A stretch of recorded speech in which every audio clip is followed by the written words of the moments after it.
A fisherman sits peacefully with his line in the water. A businessman watches on as he reels in a few large, high-quality fish. Curious, he asks, "Wow, those are impressive. How long did it take you to catch them?" The fisherman shrugs, "Not long at all." The businessman frowns, "Then why don't you stay out longer and catch more?" The fisherman tilts his head and says, "Because I already have enough to feed my family and enjoy my days." The businessman scoffs, "But if you caught more, you could sell the extra fish, buy a bigger boat, hire workers, expand your business, and eventually, when you've made enough money, you could retire and spend your days fishing." The fisherman pauses, looks out at the ocean and replies, "But I'm already doing that."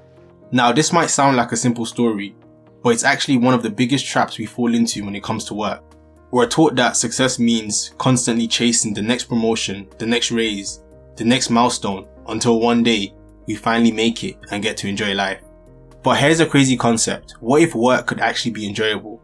Because as ridiculous as it might sound, SpongeBob SquarePants exposes everything wrong with how we think about work. At first glance, it's just a kid's show about a sponge who loves his job and a squid who hates his.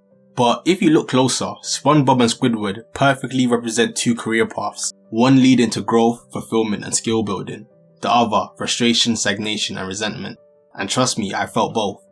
When I started my career as an electrical engineer, I was excited to enter the working world. I had ambition, passion and a vision of where I was heading. But after a few years, I started feeling stuck. And that's when it hit me, the real problem isn't just the job itself, it's the way we're conditioned to think about work. And that's exactly why SpongeBob SquarePants is the perfect metaphor. So today we're breaking down the 5 major lessons SpongeBob teaches us about work, with each one building on the last, with the last one in my opinion being the most important. Along the way we'll uncover why most people feel stuck, how to break free from the cycle, and most importantly, how to make work actually work for you. Most people wake up dreading their job. They go in, do the bare minimum, stare at the clock, the next day, then do it all again. Squidward is one of those people. He clearly hates his job. "I love my job. Thanks for coming." Totally out of character. "I hate everyone." Huh, much better. But if you've watched enough episodes of SpongeBob, you realise that in reality he never really does anything to change it. And a lot of people are like Squidward and it's why they get stuck. This is emphasised in the episode Can You Spare a Dime in season 3 episode 7, where Squidward finally snaps. Mr. Krabs accuses him of stealing a dime despite years of loyalty. "Where is it? Where is it? What? My dime! My special dime! The first dime I ever made! I always keep it at the back of the register for luck." Fed up with this, Squidward quits on the spot. "You can't do that to me! I'm your boss!" "Not anymore, Mr. Krabs. I quit!" Convinced he's destined for great things. He walks away believing success is right around the corner. I am ready to unlock my potential. I can become anything I set my mind to. I could be a football player, or a king, or a spaceman. Even after some surprisingly good advice from SpongeBob. "Well, I guess I can't stop you. But Squidward, it's a cold, cold world out there. No one's gonna serve you happiness on a silver platter." But like in reality, leaving a job you hate doesn't guarantee success. Next time you see me, this town will be eating out of the palm of my hand. Rather than thriving, we quickly see that Squidward spirals into homelessness. "Squidward, is that you?" Squidward's biggest mistake here is that he thought quitting was the same as moving forward. He assumed he was ready for something better. But because he never built real skills, he ends up being way worse than he started. But this is one of the painful realities for many people, and it's one of the main reasons people feel stuck. Because if you don't improve, you actually can't move forward. Because you trap yourself in your current situation because you haven't given yourself the option of finding something better. At first, Squidward was motivated to escape the shackles and comfort of working at the Krusty Krab. "Here you go, Squidward. You sleep in my bed." Okay, but just till I get a job. 1 day, 2 days tops. But as time passes, his drive disappears. And what was meant to be temporary ends up becoming permanent. 3 weeks later. "He's just having a hard time getting his confidence back." many months later. "I'm sure he's close to a breakthrough." So much later that the old narrator got tired of waiting and they had to hire a new one. "How about this?" Get that away from me! He gets comfortable in his failure. And this is one of the biggest dangers of stagnation, because once you stop moving, it becomes harder to start again. The big lesson in this episode is that Squidward didn't fail because he quit. He failed because he wasn't prepared for what came next. After SpongeBob loses his patience with Squidward and pressures Mr. Krabs to rehire him. Listen, you crustaceous cheapskate! Squidward's been living at my house, driving me crazy, and you're not gonna hire him back all because of a stupid dime! What's that? Me first time! We later find out he lost all of that time, ultimately for nothing. Well, Mr. Squidward, it's good to have you back. Well, it's kind of good to be back, sir. And this is one of the dangers when you go to work just to get through the day. Instead of using your work to build skills, improve and create future opportunities in an unpredictable job market. I'm sure you didn't mean to misplace me dime. What are you saying? The price of discipline is always less than the pain of regret, because Squidward shows us that success isn't just about where you work, it's about what you do while you're there. In the original Fry Cook, Season 5, Episode 4, we see the difference between stagnating and growth. Jim, the legendary Fry Cook before SpongeBob, returns for a visit. Mr. Krabs and Squidward treat him like royalty. Good old Jim. When you worked here, the place had class.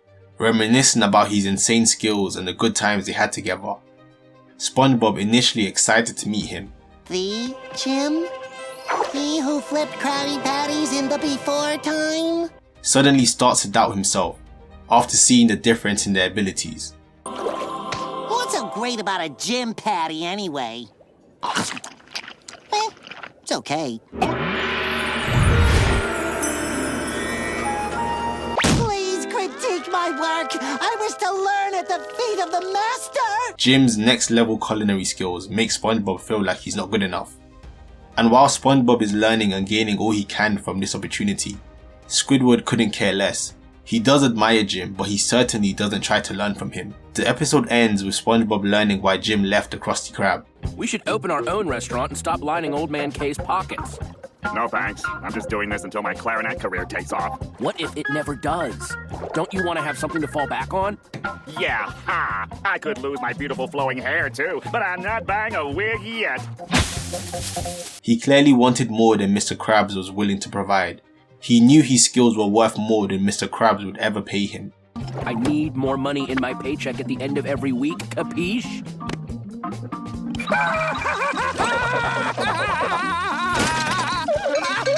Jim's ambition ultimately led to his success. He knew when to move on. This lesson relates to the real world too. You don't always have to start over, sometimes you just need to readjust your focus. The kid's a good fry cook, but he'll only be a great fry cook when he finally gets the guts to quit this dump. The world is changing faster than ever. The career you have today, it might not even exist in 10 years. Yet so many people like Squidward assume that just showing up and doing the same thing every day means they'll always have a job. But the truth is, stability is an illusion. There's a concept in economics called creative destruction. It's what happens when new innovation wipes out old industries. The internet killed print newspapers. Netflix wiped out blockbusters. AI is replacing traditional jobs. And this is what happens in Season 9, Episode 21, Goodbye Krabby Patty. In this episode, Mr. Krabs makes a classic business move, innovation, but at what cost? SpongeBob suggests, Can you imagine if they had frozen Krabby Patties at the supermarket? Oh, that'd be so convenient. Everyone in the world could enjoy them. SpongeBob, that's $1 million idea that I just had that you just said before me. Mr. Krabs seeing dollar signs, partners with marketers who promise to modernize the Krabby Patty. If you really want to be rich, keep your mouth shut and listen to us, sir. Ooh, okay. And make him richer than ever. To increase production and lower costs, they mass produce the patties, sacrificing quality in the process. Mr. Krabs, despite his usual love for the Krabby Patty recipe, sells out for a profit. Well, we ran some numbers and realized that you could make a lot more money if you changed the formula. How much a lot more? A lot more. Well, then let's fill her up with filler. At first, it works. Sales explode, profits skyrocket, and Mr. Krabs is richer than ever. The frozen patties are low quality but convenient sales. This tastes kind of bad. Would you buy it though? Well, yeah, for the convenience. SpongeBob, who prides himself on making fresh Krabby Patties, What you doing, boy? Making Krabby Patties. Oh, no. You've made your last Krabby Patty. is replaced by a robot.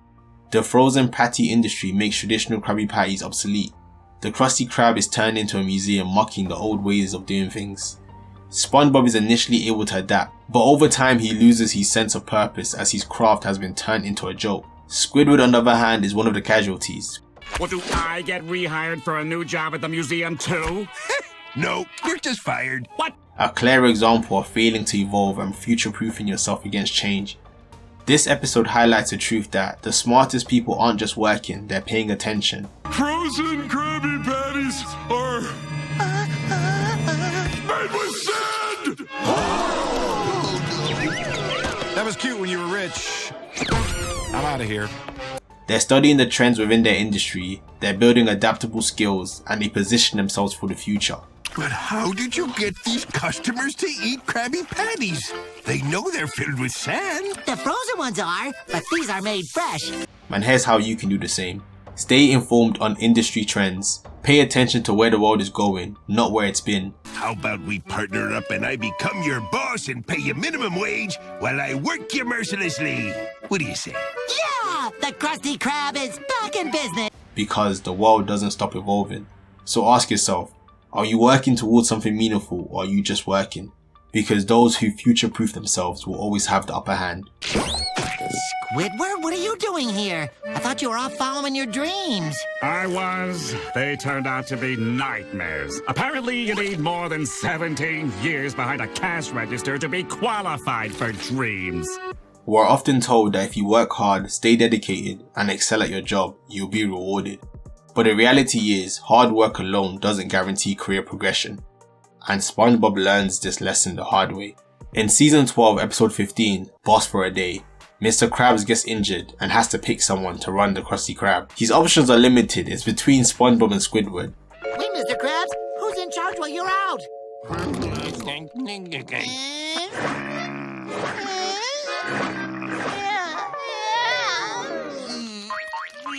Knowing the limitations of SpongeBob, he picks Squidward first. But Squidward, in typical fashion, palms the responsibility off to SpongeBob. For SpongeBob, this is a dream come true. I'm in charge! Don't worry, Mr. Krabs. I'll be the best boss the Krusty Krab ever had. Finally, a leadership role. But the moment he steps into the position, it's a disaster. He starts off by making terrible hiring decisions. I even hired a new fry cook, since I'm too busy being the boss now. Just like you would have done.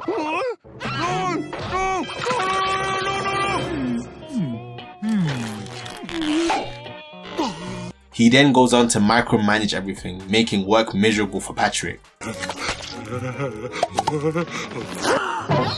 Patrick, we went over this! It goes bun, patty, cheese, pickles, lettuce, tomatoes, bun. Not bun, patty, cheese, lettuce, pickles, tomatoes, bun. That's it! This was supposed to be fun, but now it's the other thing!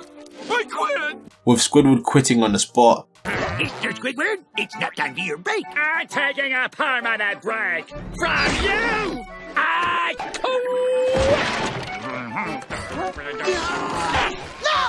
he then physically and figuratively spreads himself too thin, trying to put out every fire, leaving SpongeBob to burn out completely. And this is when he learns the hard truth. You were the worst boss ever. I'm gonna have to dock your pay for decades just to cover all the damage you caused. Leadership is much harder than it looks. This is something I've seen throughout my career. I've worked with technical geniuses, the go-to people when you need something solved, but they often struggle to communicate or delegate. But I've also worked with incompetent managers, people who can't do the technical work, but they know how to lead, delegate, and drive business growth. And guess who's more financially rewarded? The answer isn't about who works harder, it's about who provides more value to the business. SpongeBob might be a great fry cook, he's clearly dedicated and skilled, he's passionate about his work, he perfects his craft every day. But despite all of this, he's still not ready to step up in Mr. Krabs' absence when the opportunity presents itself. Sorry I let you down. All I wanted was to be a good boss, just like you. Oh, well, there's no need to get your sails in a twist about it, boy. Nobody's just like me, especially you. And this is the trap many technical experts fall into. Because ultimately, if being financially rewarded is your aim, and you're being paid per hour, your income is always capped. Meanwhile, managers and executives, the ones bringing in business and making decisions, typically earn far more. And this is what happens in real workplaces. Employees assume promotions are based on technical skills. They get promoted and struggle because leadership is a completely different ballgame. Or they never get promoted at all because they never develop leadership qualities. That is another reason why so many people feel stuck. They work harder instead of working smarter. Eventually, SpongeBob realizes his weaknesses, because the lesson in leadership and management from this episode is that doing everything yourself doesn't work. You need to learn how to manage people, not just tasks. You have to be intentional about developing leadership skills. Thanks, Mr. Krabs. You are the best boss ever. Most people spend 5 out of the 7 days of the week just waiting for the weekend. They treat work like a prison sentence, a countdown to freedom. But if you hate the majority of your week, you have to ask yourself, is this really how life is meant to be? SpongeBob loves his job, not because flipping patties is his ultimate dream, but because he finds ways to enjoy what he does. Visit to the Krusty Krab makes everyone happy. And what could be better than serving up smiles? Squidward hates his job, but instead of making a change, he just waits for his next break. No thanks. I'm just doing this until my clarinet career takes off. And that's the real difference. Some people spend their entire careers waiting for someday to enjoy life. Someday when they finally retire. Someday when they finally make enough money. Someday when work doesn't feel so draining. But what if someday never comes? And what if it does? This mindset is perfectly captured in the episode Selling Out in Season 4, Episode 5, where Mr. Krabs gets everything most people dream of, financial freedom and retirement. Thank you very much, madam.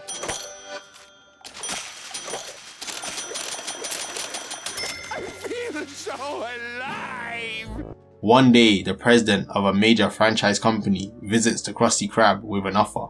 He tells Mr. Krabs he can turn the Krusty Krab into a massive corporate brand. What would it take to buy the Krusty Krab from you? Buy the Krusty Krab? That's not for sale.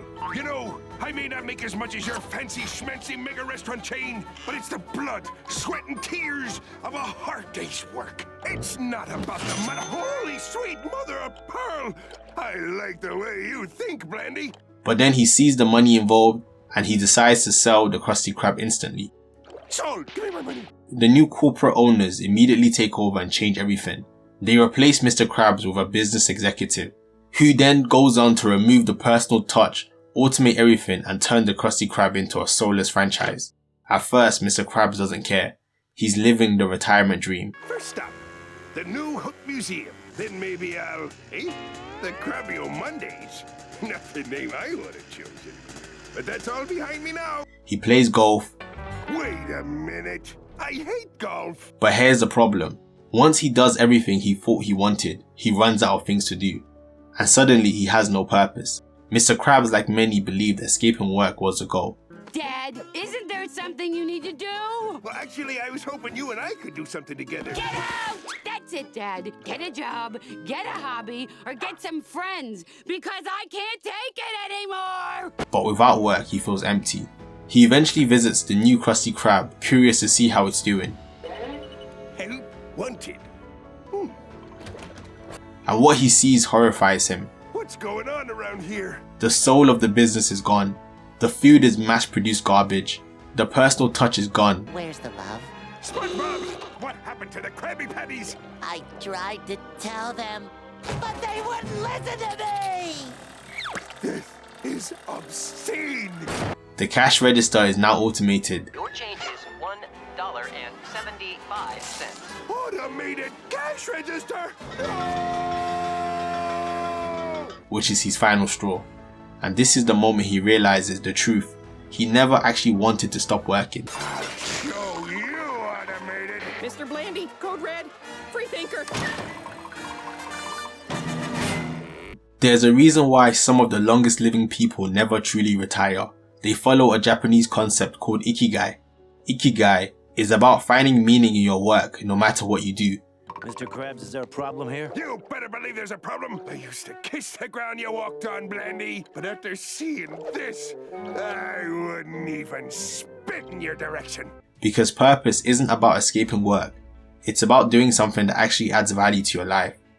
Mr. Krabs learns this the hard way. At first, he enjoys the idea of doing nothing. But soon he realizes that work gives him structure and fulfillment. Krabby Patties are supposed to be made by hand, one at a time. Not on a conveyor belt. He misses the thrill of running a business and having a purpose. So what does he do? He buys back the Krusty Krab at a massive loss. We'll have to sell it. We'll be lucky if we get a fraction of what we paid for it. I'll buy it for full price. Sold. We won't need your contract anymore. Nice doing business with you. Most people would call this move stupid. But it was all worth it. And I got back the love of me dear friends. Really, Mr. Krab? No, not really. Get back to work! But for Mr. Krabs, he's finally happy again because he regained his purpose. This episode highlights the truth that the goal isn't to escape work entirely. It's to make sure work adds to your life instead of draining it. That doesn't mean you have to love every second of it. It just means your work should serve you, not the other way around.